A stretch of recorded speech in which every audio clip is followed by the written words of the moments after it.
Hi hello' নমস্কাৰ আৰু কুমৰিক চুদু মোৰ নীতি ভিডিঅ'লৈ সকলোকে স্বাগতম জনাইছোঁ। চ' গাইছ আজি ৰেচিপিত বনাব লৈছোঁ লাই শাক আৰু গাহৰি মাংস, আৰু লগতে এয়া মই কাটিছোঁ বিলাহী আৰু শুকান জলকীয়া লৈছোঁ কেইটামান, তাৰপিছতে পিঁয়াজ আৰু নহৰু আদা জলকীয়া খুন্দিছোঁ।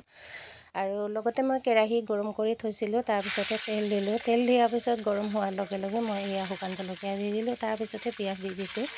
এয়া আপোনালোকে ভিডিঅ'টো স্কিপ নকৰাকৈ লাষ্টলৈকে চাই থাকিব। লগতে দিছোঁ আদা নহৰু খুন্দা, আৰু এয়া আপোনালোকে দেখি পাইছে। চ' গাইছ গাহৰি মাংসৰ লগত যেতিয়া আপোনালোকে শুকান জলকীয়া দি খাই চাব, বহুত টেষ্টি লাগে। আৰু সেইটো কাৰণে শুকান জলকীয়াটো মই খুন্দাও নাই। আৰু লগতে মই এয়া গাহৰি মাংস ডালি দিলোঁ, আৰু গাহৰি মাংসবিলাকো বহুত ডাঙৰ ডাঙৰকৈ কাটিছে।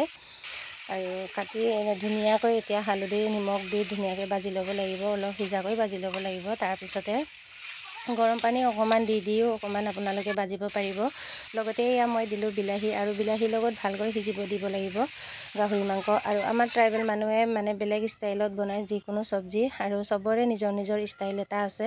সেইটো কাৰণে এয়া মই আজি কি ধৰণৰ বনাইছোঁ আপোনালোকে চাই থাককচোন। আৰু এয়া মই বনালোঁ, তাৰপিছতে মই দিলোঁ এয়া লাই শাক।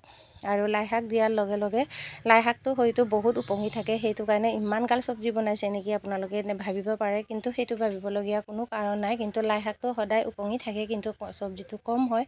আৰু চব্জিটো কম হোৱাৰ লগে লগে এয়া মই লৰাই আছোঁ। তাৰপিছত ফাইনেলি গাইছ এতিয়া চব্জি উতলিলে, আৰু লাই শাক আৰু গাহৰি মাংস যোনে খাই পাইছে টেষ্টিটো জানেই কেনেকুৱা টেষ্টি।